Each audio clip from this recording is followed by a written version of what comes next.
गोविंद शिल्प घेऊन येत आहे एकूण 80 ट्विन बंगलोचा भव्य दिव्य पंढरपुरातील एकमेव प्रकल्प। आमच्या प्रकल्पाची वैशिष्ट्ये मनाला शांती देणारं महादेवाचं मंदिर, मुख्य रस्ता सुमारे 30 फुटांचा, अंतर्गत रस्ता सुमारे 20 फुटांचा, ग्रामपंचायत योजनेचा प्रत्येक बंगलोजला स्वतंत्र नळ, सांडपाण्याची सुरक्षित विल्हेवाट, सर्व टाइल्स ग्लॉसी आणि नामांकित कंपनीच्या, सर्व स्टेअर, खिडक्या, चौकटी सुपर ब्लॅक ग्रेनाइट, दोन्ही अटॅच बाथरूम पूर्णपणे टाइल्स, पंतप्रधान हर घर नल योजना पूर्णत्वाकडे, bathroom, basin, kitchen, CP fittings हे जगवार कंपनीचे, स्टील वर्क पूर्णपणे जिंदाल कंपनीचे, 1000 लिटर पाण्याची टाकी, 150 लिटर सोलर वॉटर हीटर सोबत वॉटर प्युरिफायर, प्रत्येक बंगलोजला स्वतंत्र पार्किंग, दर्शनीय भाग पूर्णपणे डॅटो टाइल्स, टाटा प्रवेश कंपनीचे आकर्षक भक्कम दरवाजा, फुटी उंचीचे सुरक्षित कंपाऊंड। मग विचार काय करताय? गोविंद शिल्प, पत्ता गट नंबर 95, हॉटेल अंगण शेजारी, टाकळी रोड, पंढरपूर। ताज्या घडामोडी पाहण्यासाठी आमच्या YouTube चॅनलवरील PVR म्हणजेच पंढरी वार्ता या न्यूजला सबस्क्राइब करा आणि शेजारील बेल आयकॉनवर क्लिक करा। राष्ट्रवादी काँग्रेस अजित पवार गटाच्या सोलापूर जिल्हा महिला आघाडीचे अध्यक्ष वर्षा शिंदे यांनी वाखरी जिल्हा परिषद गटातून आपला उमेदवारी अर्ज दाखल केलाय। मागील 2 वर्षाच्या कालावधीत वर्षा शिंदे यांनी राष्ट्रवादी काँग्रेस अजित पवार गटाच्या वरिष्ठ नेत्यांनी सोपवलेली जबाबदारी अतिशय निष्ठेने पार पाडतानाच विविध विधायक उपक्रमांचे, महिलांसाठीच्या विशेष कार्यक्रमांचे देखील आयोजन करून राष्ट्रवादी काँग्रेस अजित पवार पक्षाची विचारधारा पोहोचवण्यात प्रभावी भूमिका बजावली आहे। तर वाखरी येथे वर्षाताई शिंदे यांनी आयोजित केलेल्या विशेष महिला मेळाव्यास राज्यसभेच्या खासदार सुनेत्राताई पवार या देखील आवर्जून उपस्थित राहिल्या होत्या।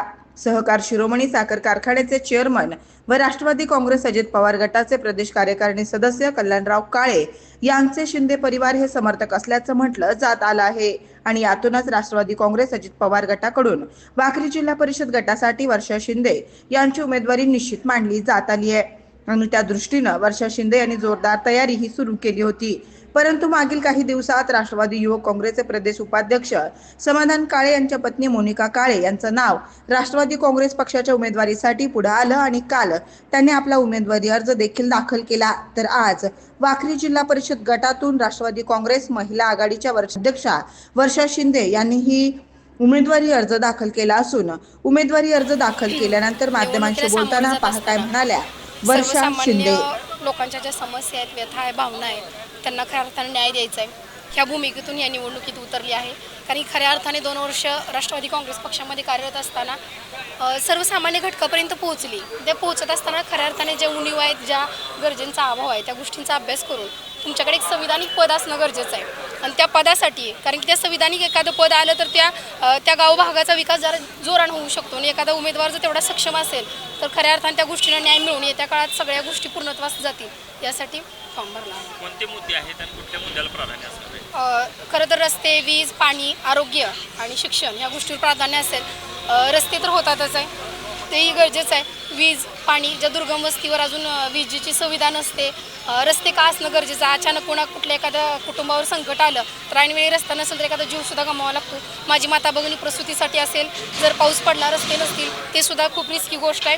माझा शेतकरी बांधव माळवं लावतो, शेती करत असताना जर पाऊस खूप झाला तर ती पीक विकायला जाताना सुद्धा रस्ता नसतो, त्यासाठी रस्ते खूप महत्त्वाचं। पाणी, हर घर हर नल जल योजना आहे सक्सेस, पण काही ठिकाणी ती पोहोचली नाही, काही ठिकाणी अपूर्ण आहे, काही अडचणी आहेत, काही गोष्टींची क्युरी आहे, ती पूर्ण करत ती योजना पोहोचवायची। आरोग्याचा विषय केला तर ज्या घरची स्त्री सक्षम आहे, तिचं कुटुंब निरोगी आहे, त्यामुळं महिलांच्या प्रामुख्याने ग्रामीण भागातल्या आरोग्यावर सुविधावर काम करायचं आहे। आरोग्य उपकेंद्र जे ग्रामीण भागातले आहेत तिथं तशा सुविधा नाही आहेत। सर्पदंश असेल, प्राथमिक डोस असतील, अचानक प्रसूतीची व्यवस्था असेल, म्हणजे अशा असंख्य प्रश्न आहेत। साध्या औषध गोळ्याचा अभाव असतो। ह्या सर्व गोष्टींचा अभ्यास करून आरोग्यावर काम करायचं। शिक्षण, ज्या शिक्षणाने माणूस खऱ्या अर्थाने प्रगल्भ आणि सक्षम होतो, ती शिक्षण पाया जो झेडपी शिक्षणातून मिळतो। खाजगीकरणाचे शिक्षण झाल्यामुळं झेडपी शाळा संस्थांना पटसंख्या कमी येते। याचं कारण असं की तिथं गुणवत्ता नक्कीच आहे, कारण मी त्याला दोष देणार नाही, पण गुणवत्ता असून सुद्धा काही सुविधांचा अभाव होतो। मग त्या सोयीसुविधा पुरवल्या की जेणेकरून देशाचं भवितव्य ह्या पिढीवर अवलंबून आहे आणि पिढी जर सक्षमरित्या व्हायची असेल तर झेडपींच्या शिक्षण संस्थेवर भर दिला पाहिजे। कल्याणराव काळे यांनी बोलताना सांगितलं होतं की निवडणूक लढवताना राष्ट्रवादीच्या चिन्हावरती उमेदवार उभे केले जातील। काल समाधान काळे यांच्या पत्नीचा उमेदवारी अर्ज भरला आहे, आज आपला अर्ज भरला आहे। भविष्यात नेमकी काय परिस्थिती असेल, कोण उमेदवार म्हणतो नाही, ह्या प्रश्नाचं उत्तर साहेबच देऊ शकतील ना। साहेबांचं स्टेटमेंट आहे, म्हणजे ह्या प्रश्नाचं उत्तर साहेब देऊ शकतील। नाही, पण असं वाटत नाही का की प्रत्येक नेत्याने आपल्या घरातल्या व्यक्तींना उमेदवारी देऊन पुढे मी आणली कधी बोलली असते सांगू का? कारण की मी आज महिलांचं पुढारपण घेऊन काम करते. जर दादा असतील तर नक्कीच बोलली असते.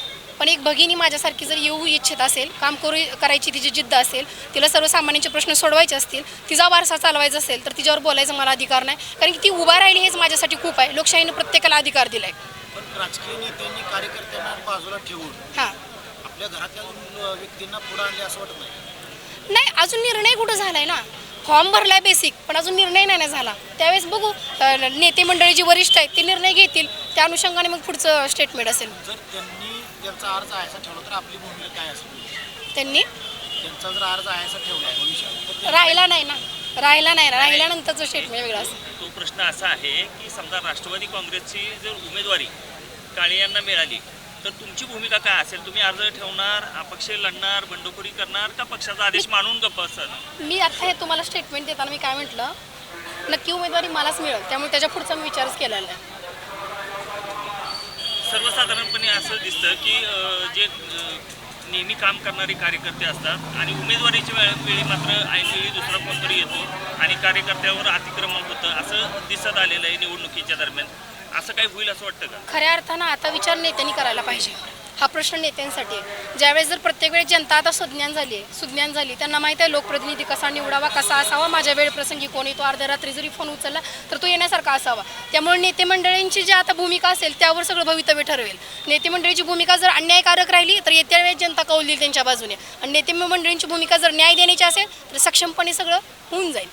आता सरकारमधील मित्रपक्ष जे आहेत भारतीय जनता पार्टी आणि आपला पण राष्ट्रवादी अजितदादांचा जो गट आहे तो, परंतु या निवडणुकीत मात्र भारतीय जनता पार्टी स्वबळावर लढते आणि अजितदादा आणि पवारसाहेब यांचे पक्ष दोन्ही म्हणजे घड्याळ आणि तुतारी एकत्र होऊन लढत आहेत. ह्या साठमारीमध्ये आपल्या पक्षावर किंवा कार्यकर्त्यावर अन्याय होईल असं वाटतं का?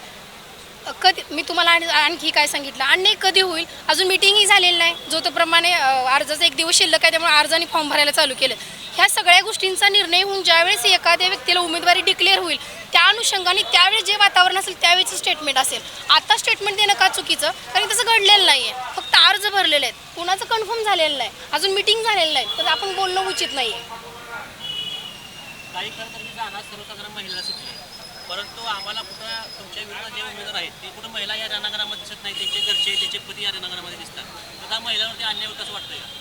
नक्कीच. मी तुम्हाला आता काय म्हटलं, कारण 5 वर्षाचा कार्यकाळ पाहिला तर यापूर्वी मी जे ग्रामपंचायत निवडणूक लढवली होती त्यावेळेस माझी स्थिती ह्या मायमुलीसारखी भगिनीसारखीच होती. पण मला कुठंतरी माझ्या नवऱ्याने प्राधान्य दिलं, माझ्या कुटुंबानं प्राधान्य दिलं, म्हणून ह्या गोष्टी मी इथपर्यंत पोहोचू शकली. पण आता अचानक उमेदवारी निघल्यामुळे त्यांना थोडं गडबडल्यासारखं होतं आहे. पण खऱ्या अर्थानं माझा बेस निवडणूक लढवायचं हेच आहे. जर एखाद्या भारतीय संविधानाने आपल्याला अधिकार दिला आहे, ओपन महिलेचं आरक्षण निघले, तर तिथं एक सक्षम महिला देणं गरजेचं आहे. एक सक्षम महिला असेल त्या पुढच्या परिवारातील गावाड्यातल्या वस्तीला त्या महिला भगिनीला जर ही महिला माझं काम सॉल्व करू शकते. कारण की ह्या 2 वर्षाच्या कार्यकाळात हे सगळे कामं करत असताना मला अनुभव आला आहे. एखाद्या मायमौलीवर अन्याय झाला तर कुठं गेलं पाहिजे, लगेच मी अशा वेळेस म्हणू शकत नाही थांबा मी विचारून न्याय देते. तर तो अभ्यास झालेला आहे. प्लस माझ्याकडे जिल्हाध्यक्ष पद आहे आणि मग मंत्रालयामध्ये मिटिंग राहतात आमच्या जिल्हाध्यक्षांच्या दादांच्या थ्रू. मग अजून ह्या समस्या चांगल्या प्रकारे त्याला न्याय मिळू शकतो. महिला सक्षम उमेदवार पाहिजे. महिला सक्षम उमेदवार पाहिजे. महिला सक्षम उमेदवार तर नक्कीच आहेत ह्या, पण त्या सर्वसामान्यांच्या प्रश्नांची जाण पाहिजे. पुढचा उमेदवार सक्षम पाहिजे. आपण एका पक्षाच्या जिल्हाध्यक्ष पदावर आहे, त्यामुळे पक्षाचा प्रोटोकॉल राहतो. आज मी फॉर्म भरला ठीक आहे, पण मी तुम्हाला मगाशीही म्हटलं की पक्षाने मला जर डावललं आणि त्याची कारणं सांगितली आणि ती कारणं जर यथाचित योग्य असतील तर त्यावेळेचं स्टेटमेंट वेगळं असेल.